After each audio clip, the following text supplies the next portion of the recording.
Hello everyone, welcome to a 10 minutes a day series. In today session हम discuss करेंगे loans against book debt. तो module B का ये important topic है। After watching this video आपको clearly पता चल जाएगा इस पर्टिकुलर टॉपिक की इंपॉर्टेंस, कितनी डेप्थ में आपको इसको पढ़ना चाहिए और कौन कौन से क्वेश्चन आप एक्सपेक्ट कर सकते हैं। And if you targeting JAIIB November 2025 you should have a fair idea of previous year question, most important topic and important MCQ, जिसका हमने बहुत ही बढ़िया पीडीएफ डॉक्यूमेंट तैयार किया है। तो आप डिस्क्रिप्शन बॉक्स में जाके फाइल को एक्सेस कर सकते हो, बिकॉज एक तो इनसे आपको रियल एग्जाम का पैटर्न पता चलता है, हाई वेटेज के टॉपिक जो उनके बारे में क्लैरिटी मिलती है, और इंपॉर्टेंट एमसीक्यूज की प्रैक्टिस करने से स्पीड और एक्यूरेसी दोनों बढ़ती है। तो चलिए अब डिस्कस करते हैं कि can be take a loan against book debt. Book debt क्या होता है कि आपने किसी को उधार पे सामान बेचा है और वहां से आपको पेमेंट रिसीव होनी है। तो जो बिल्स पड़े हैं आपके पास, मान लीजिए आपको 3 मंथ के बाद पेमेंट रिसीव होनी है, तो क्या आप उन बिल्स के अगेंस्ट बैंक से लोन ले सकते हो? यस, आप बिल्कुल लोन ले सकते हो। तो बुक डेट आपके क्या होते हैं? क्लेम होते हैं rising out of the credit sale, यानी कि जो उधार पे आप सामान बेच रहे हो और उससे जो आपको बिल जनरेट हो, तो उन बिल्स को आप बैंक के पास दे सकते हो और लोन ले सकते हो। तो यहाँ पे total of bill outstanding, bill receivable, यानी कि आपको डिफरेंट डिफरेंट कस्टमर से पेमेंट आनी होगी। अब एक कंपनी को किसी एक कस्टमर से तो नहीं पेमेंट रिसीव होती ना, बहुत सारे उनके बिल्स होते हैं। तो वो total of bill outstanding, bill receivable जिनको बोलते हैं, उनके अगेंस्ट भी आप लोन ले सकते हो। Total of debit balance in purchasers account is called account receivable. तो जो बॉरोवर है उसके अकाउंट में जो पैसा पड़ा है, डेबिट बैलेंस जो पड़ा है, उसको आप क्या बोलते हो? अकाउंट रिसीवेबल बोलते हो। तो बोरोवर यहाँ पे लोन ले सकते हैं by assigning book debt in the favour of bank. मान लीजिए कंपनी, एक फर्नीचर कंपनी है, उनको डिफरेंट डिफरेंट कस्टमर से ना आफ्टर 3 मंथ 10 लाख रिसीव होने हैं। अब कंपनी ने असाइन कर दिया 10 लाख बैंक को, अब बैंक ने इसको सिक्योरिटी मान लिया, जो 10 लाख के बिल थे, बिल्स असाइन किए ना, अभी पेमेंट रिसीव नहीं हुई। तो 10 लाख के बिल्स असाइन करके फर्नीचर कंपनी को बैंक क्या कर सकता है? 8.5 लाख का लोन प्रोवाइड कर सकता है। ओके, तो बैंक यहाँ पे लोन दे देगा। और जो ट्रांसफर ऑफ प्रॉपर्टी एक्ट है वो परमिट करता है असाइनमेंट ऑफ एक्शनेबल क्लेम, जिनके अगेंस्ट आप लीगल एक्शन ले सकते हो। जो एक्शनेबल क्लेम होता है जिसपे आपका राइट होता है, तो यहाँ पे वो परमिट कर रहा है कि आप उसको असाइन कर सकते हो। तो बुक डेट जो होती है आपके चार्ज किए जाते हैं बाई वे ऑफ असाइनमेंट या हाइपोथिकेशन। असाइनमेंट का मतलब क्या होता है कि आपने बैंक के पास ही बिल दे दिए, बैंक को बिल दे दिए, अब बैंक ने आपको पेमेंट कर दी, ठीक है। अब बैंक वो पेमेंट कलेक्ट करेगा कस्टमर से। अब हाइपोथिकेशन में क्या होता है कि बोरोवर के पास बिल है, बट बोरोवर ने प्रॉमिस किया है बैंक को कि जैसे ही कस्टमर पेमेंट करेगा तो वो क्या करेंगे, बोरोवर क्या करेगा? पैसा चुका देगा लोन का बैंक का। बट बिल एक्चुअल में अभी किसकी कस्टडी में है? बोरोवर की कस्टडी में है।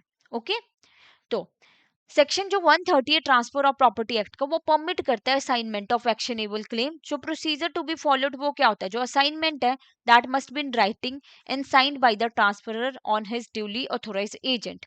मान लीजिए अब किसी कंपनी ने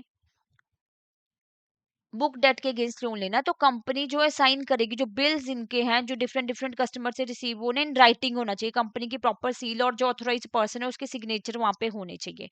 नोटिस जो होता है ना असाइनमेंट का, in writing must be given to the debtor. अब कंपनी क्या करेगी? मान लीजिए कंपनी को कस्टमर एक्स वाई जेड से पेमेंट मिलनी है, तो कंपनी एक्स वाई जेड को नोटिस भेजेगी राइटिंग में कि अब आपको पेमेंट कंपनी को नहीं करनी है, बैंक को करनी है। क्योंकि बैंक के पास वो जो है बिल, बैंक को बिल असाइन कर दिए गए हैं। असाइनमेंट आपकी ऑब्सोल्यूट भी हो सकती है और बाय वे ऑफ चार्ज भी हो सकती है, यानी कि आप फुल ओनरशिप ट्रांसफर कर रहे हो, फुल बिल्स दे रहे हो बैंक को, या by way of charge, charge create कर रहे हो उस पे, ठीक है। तो लीगल इंप्लीकेशंस ऑफ असाइनमेंट क्या होती है? असाइनी यानी कि बैंक क्या कर सकता है? कस्टमर के अगेंस्ट लीगल एक्शन ले सकता है। जो अब कस्टमर एक्स वाई जेड, इसी एग्जांपल को कंटिन्यू करते हैं, अगर ये बैंक को पेमेंट नहीं करेंगे तो bank have a right to take a legal action. और जो एक्शनेबल क्लेम होता है इट इंक्लूड्स फ्यूचर डेट्स, तो there can be a valid assignment of future debt as well. तो जो एक्शनेबल क्लेम होता है जिसके अगेंस्ट आप लीगल एक्शन ले सकते हो, मान लीजिए आपको 2 इयर्स के बाद कोई पेमेंट रिसीव होनी है और पता है कंपनी को कि 2 इयर्स, या मान लीजिए 1 ईयर के बाद किसी कंपनी को पेमेंट रिसीव होनी है, तो कंपनी क्या कर सकती है? उसके अगेंस्ट भी लोन ले सकती है। अब जो बुक डेट है, जो असाइन किए गए हैं कंपनी के द्वारा, अब यहाँ पे हमने कंपनी के एग्जांपल लिया ना, जो कंपनी के द्वारा असाइन किए गए हैं वहां पे जरूरी हो जाता है कि जो चार्ज है ना वो आप रजिस्टर कराओ with the registrar of the company, ROC के पास, for maintaining a public record, right. अब यहाँ पे रिस्क क्या है जब आप लेंडिंग करते हो upon account receivable? What will be the risk? जो अकाउंट हो सकता है फिक्टिशियस हो, ओल्ड हो, डिस्प्यूटेड हो। अब मान लीजिए जो कस्टमर है जिसने पेमेंट करनी है, या जो बोरोवर है, उसको कस्टमर से पैसा ही नहीं आना, राइट। तो यहाँ पे ये भी डर रहता है बैंक को। तो बैंक ने अगर बिल्स ले लिया और मान लीजिए कल को बैंक को पैसा ही नहीं रिसीव हुआ, कस्टमर ने पेमेंट ही नहीं करी और बोरोवर ने झूठ ही बोल दिया कि इस कस्टमर से पेमेंट आनी थी, और इंटीग्रिटी ऑफ द बोरोवर हो सकता है रिस्क हो इस केस में भी। कि मान लीजिए एक बोरोवर है जिसने पहले ना कुछ डिफॉल्ट किया था, टाइम से पेमेंट नहीं की थी, अब बैंक को उसकी इंटीग्रिटी क्वेश्चनेबल लग रही है, चाहे बुक डेट उसके ना ऑथेंटिक ही है, बट जहां पे बैंक को लगता है कि बोरोवर थोड़ा सा रिस्की है, बैंक ट्रस्ट नहीं कर पा रहा, तो वहां पे हो सकता है कि बैंक लोन ना दे अगेंस्ट बुक डेट। प्रोसीड्स जो होती है that may be turn out to the bank for the credit of the borrower's account. अब हो सकता है कि जो पेमेंट आनी है, बुक डेट के अगेंस्ट जो पेमेंट आनी है बोरोवर को, अब वो बोरोवर अपने पर्सनल अकाउंट में ले ले, बैंक को ट्रांसफर ही ना हो, अपने पर्सनल खर्चों के लिए यूज कर ले, so there will be the risk. और हो सकता है कि यहाँ पे जो अपने नोटिस देना है असाइनमेंट का, ये कभी कभी मुश्किल हो जाता है जब कंपनी को बहुत सारे कस्टमर से पेमेंट रिसीव होनी है, तो प्रैक्टिकली थोड़ा सा डिफिकल्ट है कि आप इस तरीके से नोटिस ऑफ असाइनमेंट दे रहे हो इन राइटिंग। कितने कस्टमर को दोगे? मान लीजिए आपको बहुत सारे कस्टमर, बहुत बड़ी कंपनी हो, आपको डिफरेंट डिफरेंट कस्टमर से पेमेंट रिसीव होनी है, तो वो नोटिस भेजना असाइनमेंट का एवरी डेटर को, वो प्रैक्टिकली थोड़ा सा पॉसिबल नहीं रहता है। ये रिस्क था। अब loan against book debt, modes of financing book debt क्या होता है? आपकी फैक्टरिंग होती है। फैक्टरिंग में क्या होता है, जो बिल्स रिसीवेबल होते हैं ना, आप एक फैक्टर, फैक्टर क्या हो सकता है आपका? बैंक हो सकते हैं, फाइनेंशियल इंस्टीट्यूशन हो सकते हैं। ये एक आपका जो बुक डेट है, वो बिल्स अकाउंट, जो आपके बिल्स रिसीवेबल है वो फैक्टर ने खरीद ली और आपको पेमेंट कर दी। ठीक है। अब फैक्टर की रिस्पॉन्सिबिलिटी है कस्टमर से वो पैसा रिसीव करना। फोर्थ फीटिंग क्या होती है? यहाँ पे जनरली ना ये इंटरनेशनल बिजनेस में यूज होता है। जैसे मान लीजिए कोई एक्सपोर्टर है इंडिया का, अब उसको जर्मनी के इंपोर्टर से पेमेंट आनी है। ठीक है। तो जर्मनी का जो इंपोर्टर है, जो पेमेंट आनी है, अब यहाँ पे रिस्क, अब एक्सपोर्टर ने अपने बिल्स दे दिए, outright purchase of the book debt आपने सेल कर दिए और एक्सपोर्टर को पेमेंट मिल गई, मान लीजिए इनको 10 लाख रिसीव होना था। अब इनको यहाँ पे डर नहीं है कि जर्मनी का जो इंपोर्टर है इनको पेमेंट करेगा कि नहीं, क्योंकि एक्सपोर्टर को पैसे मिल गए। अब जो फोर्थ फीटर होगा, चाहे बैंक होगा, तो अब उनकी रिस्पॉन्सिबिलिटी, उनकी सिरदर्दी है जर्मनी के इंपोर्टर से पेमेंट रिसीव करना। फिर क्या कर सकते हैं यहाँ पे बैंक? ओवरड्राफ्ट और कैश क्रेडिट की फैसिलिटी भी दे सकते हैं against hypothecation of the book debt. कि आपने हाइपोथिकेशन की है बुक डेट की, तो अब आपको कैश क्रेडिट की फैसिलिटी मिल गई कि 10 लाख की लिमिट है, अब इस अकाउंट से इस इतना पैसा आप यूज कर सकते हो, और जैसे जैसे आपको पेमेंट आती जाएगी तो आप वापस अकाउंट में डलवाते जाएंगे। गाइडलाइंस क्या है बुक डेट की? देखिए, जो फैसिलिटी है ना, it should be restricted to first class borrower, जहां पे जो बैंक ट्रस्ट करता है सिर्फ उन बोरोवर्स को बैंक ये फैसिलिटी दे सकता है।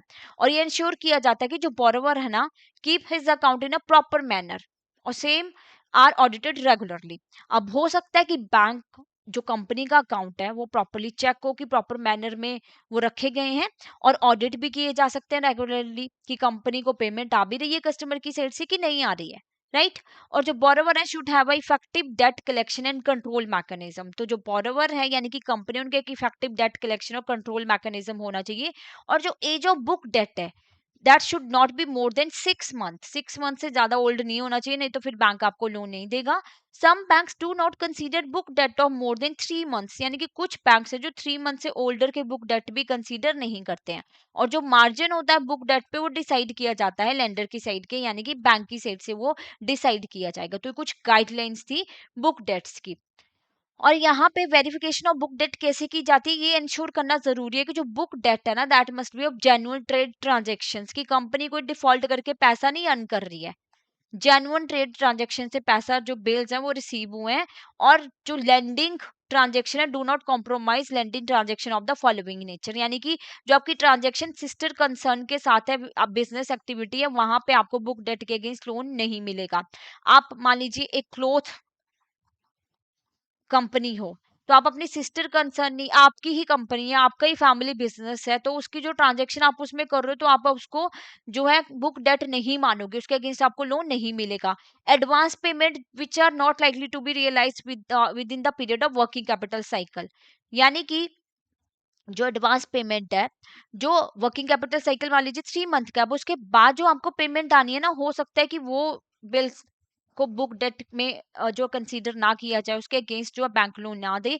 और advance payment for capital expenditure, आप कोई फर्नीचर खरीद रहे हो, कोई मशीनरी खरीद रहे हो, तो उसके जो अगेंस्ट आपने एडवांस पेमेंट की है उसको भी आप बुक डेट की कैटेगरी में नहीं रख सकते हो। और कोई एडवांस पेमेंट जो आउट ऑफ सेल ट्रांजैक्शन हुई है, मान लीजिए आपकी आपने पर्सनल लोन कहीं पे दिया, पर्सनल यूज के लिए पैसा दिया और उसको दिखा दिया कंपनी के सेल्स ट्रांजैक्शन में, तो बैंक यहाँ पे देख सकता है कि आप कोई फ्रॉड तो नहीं कर रहे हो, तो दैट विल बी इंश्योर्ड। तो ये हो गया आपका लोन अगेंस्ट बुक डेट की क्या क्या कंडीशंस रहती हैं। अब इसके ऊपर एक क्वेश्चन डिस्कस कर लेते हैं कि to keep book debt as a collateral, जो age of book debt should not be more than how, what will be the right answer? Option B, 6 month. So age of book debt should not be more than 6 month. Now I would like to inform you about are the courses, because अब जैसे जैसे job की आपने registration I hope कर चुके हो, तो it is high time कि आप अपनी प्रिपरेशन जो टाइम से स्टार्ट कीजिए। तो यहाँ पे आपकी टाइमली प्रिपरेशन के लिए एक कोर्स होता है which really help you, because आपके पास कम टाइम है, तो एक कोर्स आपको गाइडलाइन देता है, हेल्प करता है आपकी। तो we have a complete master course है जहाँ पे आपको लाइव क्लासेस मिलती हैं, कॉन्सेप्ट क्लासेस मिलेंगी आपको, concept notes, mock test as well. तो आप यहाँ पे बाय नाउ पे क्लिक कर सकते हैं, नो मोर में आपको इन्फॉर्मेशन मिल जाएगी बाकी की। तो आप यहाँ पे फ्लैट 75% ऑफ आपको मिल रहा है, तो आप कूपन कोड यूज कीजिए JAB75 to get this course. फिर हम आप यहाँ पे सिंगल सिंगल अगर मास्टर कोर्स लेना चाहते हो सब्जेक्ट वाइज, तो आप वो भी ले सकते हो, और साथ के साथ आपको यहाँ पे जो है हर एक क्लास का, हर एक सब्जेक्ट के मास्टर कोर्स की डिटेल्स भी मिल जाएंगी। प्रोसेस में जाइए आप, बाय नाउ पे क्लिक कर सकते हो, नो मोर में आपको बाकी डिटेल्स मिल जाएंगी, राइट। और इसी के साथ अगर आपको कोई और डाउट है, कोई और क्वेरी है, तो आप हमें कॉल भी कर सकते हो इस नंबर पे, और मेल भी कर सकते हो hello@edutap.co.in, और ये वेबसाइट का डायरेक्ट लिंक है, आप यहाँ से भी वेबसाइट पे विजिट कर सकते हो। Thank you so much.